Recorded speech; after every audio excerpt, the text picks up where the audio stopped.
Probability class 12।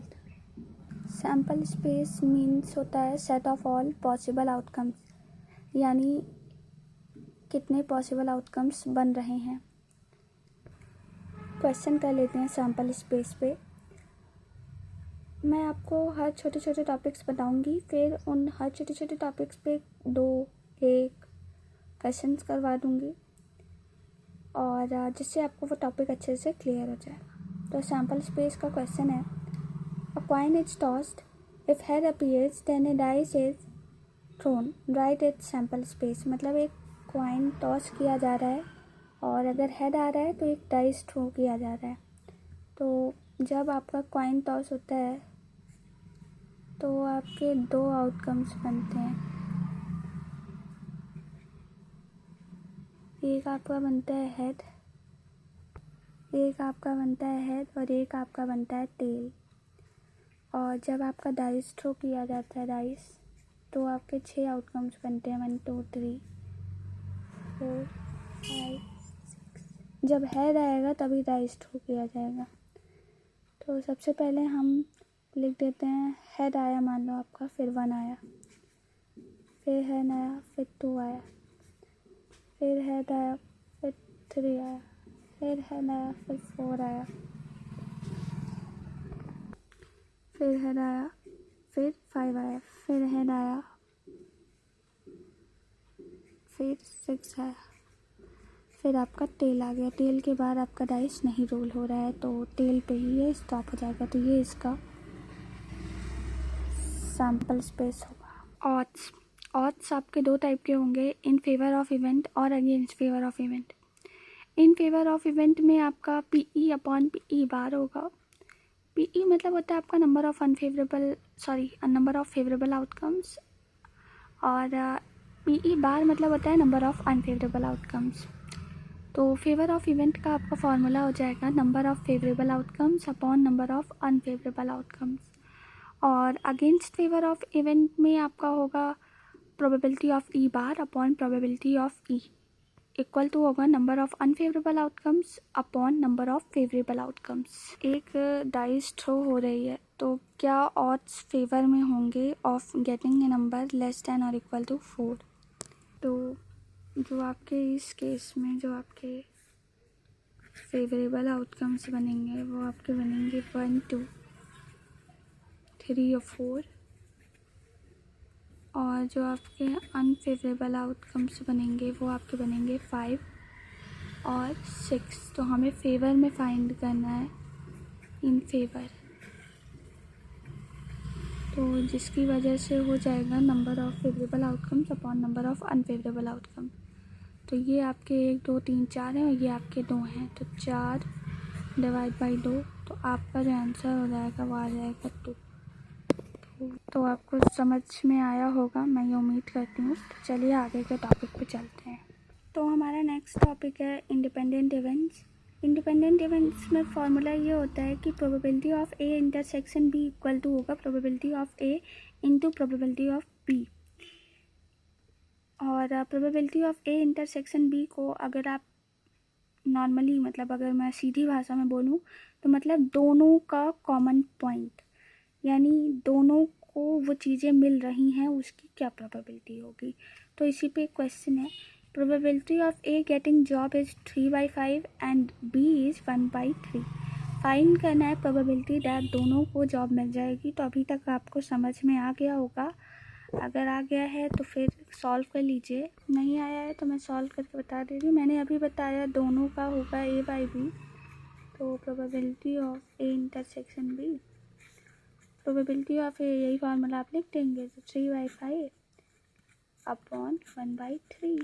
तो ये cut गया, तो आपका 1/5 is the correct answer. Independent events के बहुत ढेर सारे टाइप्स के क्वेश्चन बनते हैं और मैं काफ़ी टाइप के क्वेश्चन करवाऊंगी बट आने वाली वीडियोज़ में। अभी मैं आपको टॉपिक बता रही हूँ, फिर उस पर 1 या 2 क्वेश्चन, जो टॉपिक ज़्यादा इंपॉर्टेंट रहेगा उस पर 2 और बाकी पे 1 क्वेश्चन करा के आपको कुछ अच्छे से समझा दे रही हूँ कॉन्सेप्ट्स। NCERT के सारे क्वेश्चंस प्रोबेबिलिटी के आने वाले वीडियोज़ में आपको मिलेंगे एक्सरसाइज के वीडियोस, सॉल्यूशंस और एग्जांपल्स के भी सॉल्यूशंस विद एक्सप्लेनेशंस आपको आने वाली वीडियोज़ में मिलेंगे।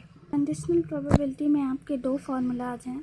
तो पहला फार्मूला ये है probability of A by B, इसका होगा probability of A intersection B upon probability of B. और सेकेंड फार्मूला है probability of B by A, probability of A intersection B upon probability of A. इसको मैं आपको एक ट्रिक बता दे रही हूँ जिससे आप कभी कंफ्यूज नहीं होंगे। ए इंटरसेक्शन बी ये हर में रहेगा, जो नीचे दिया रहे उसको आप यहाँ पे कॉपी कर दीजिए। जैसे ए बाई बी है तो प्रोबेबिलिटी ऑफ इंटरसेक्शन बी ये रहेगा ही, नीचे बी है इसीलिए यहाँ बी, यहाँ ए है इसीलिए यहाँ ए।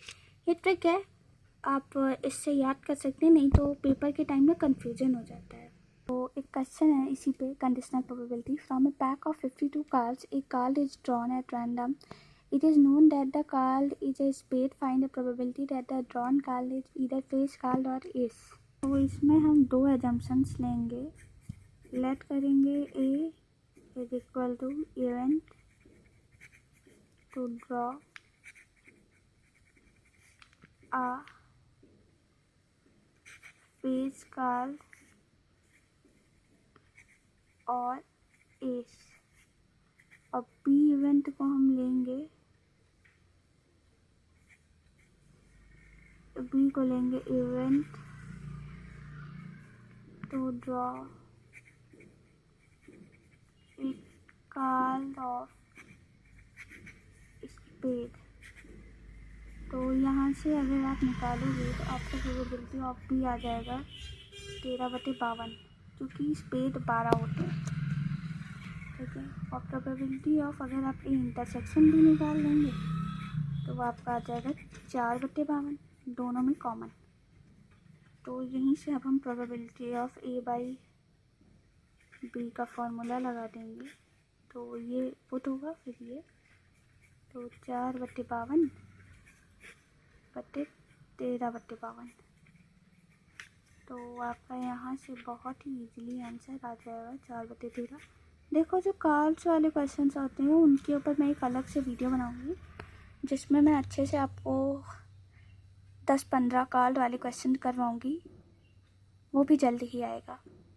पेज थ्योरम का फॉर्मूला होता है probability of E is equal to probability of E1 into probability of E by E1 plus probability of E by E2 into probability of E2 plus probability of E by E3 into probability of E3 upon probability of E. ये आप questions करोगे ना तब आपको clear होगा, ऐसे थोड़ा कम clear होगा क्योंकि फार्मूला काफ़ी कंफ्यूजिंग हो जाता है। और टोटल प्रोबेबिलिटी थ्योरम का बहुत ईजी फार्मूला आता है, बस इसी का ऊपर वाला probability of E1 into probability of E by E1 plus probability of E2 into probability of E by E2 plus probability of E3 into probability of E by E3। Generally आपको 3 ही case देता है, 4 case या 2 case ये काफ़ी कम आते हैं, 3 case दे देता है जिससे आप आराम से निकाल लो। और 4 नंबर में इसके क्वेश्चंस आते हैं बेस थ्योरम के और टोटल प्रोबेबिलिटी, उसमें 4 पार्ट्स दे देते हैं जिसमें आपका टोटल प्रोबेबिलिटी, बेस, ये सब लगता है। और बेस क्वेश्चन के अकेले भी 4 नंबर के क्वेश्चंस आते हैं।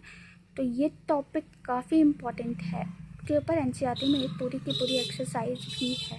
तो इसका क्वेश्चन है, एक मैन है जो ऑफिस जाता है बाई ट्रेन, बस, स्कूटर, जिसकी प्रोबेबिलिटी है 3/10, 1/5, 1/10। अगर वो लेट हो रहा है office with each mode of transportation 1/4, 1/3 and 1/12, क्या प्रोबेबिलिटी होगी जो वो ऑफिस लेट पहुंचेगा।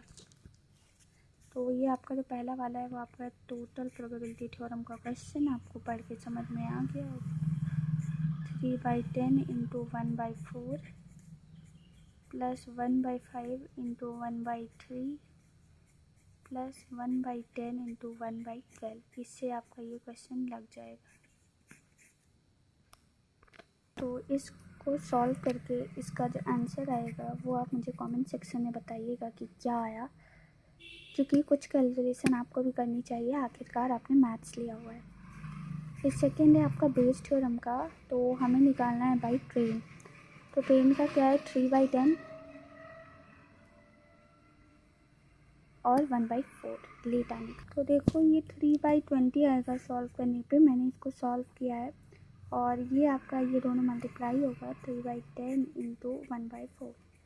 डिवाइड बाई 3/20, तो 3/40 इंटू 20/3, तो 3 से 3 कटा, 0 से 0 कटा, 1 और 2, तो आंसर आपका हो जाएगा 1/2। तो बेस थ्योरम पे अभी और क्वेश्चंस होंगे। बेस थ्योरम के ऊपर मैं एक डेडिकेटेड वीडियो बनाऊँ या ना बनाऊँ, ये आप मुझे कमेंट सेक्शन में बताना। अगर मैं वीडियो बनाऊँगी तो उसमें मैं 10 से 15 क्वेश्चन ले लूँगी, और बाकी आपके आगे के कॉन्सेप्ट्स कंप्लीट होंगे नेक्स्ट वीडियो में। तो तब तक के लिए बने रहें हमारे चैनल के साथ, और अगर आपको ये वीडियो अच्छा लगा हो तो वीडियो को लाइक करें, और ऐसे ही और वीडियोज़ देखते रहना चाहते हैं तो फिर चैनल को भी सब्सक्राइब करें। Have a nice day.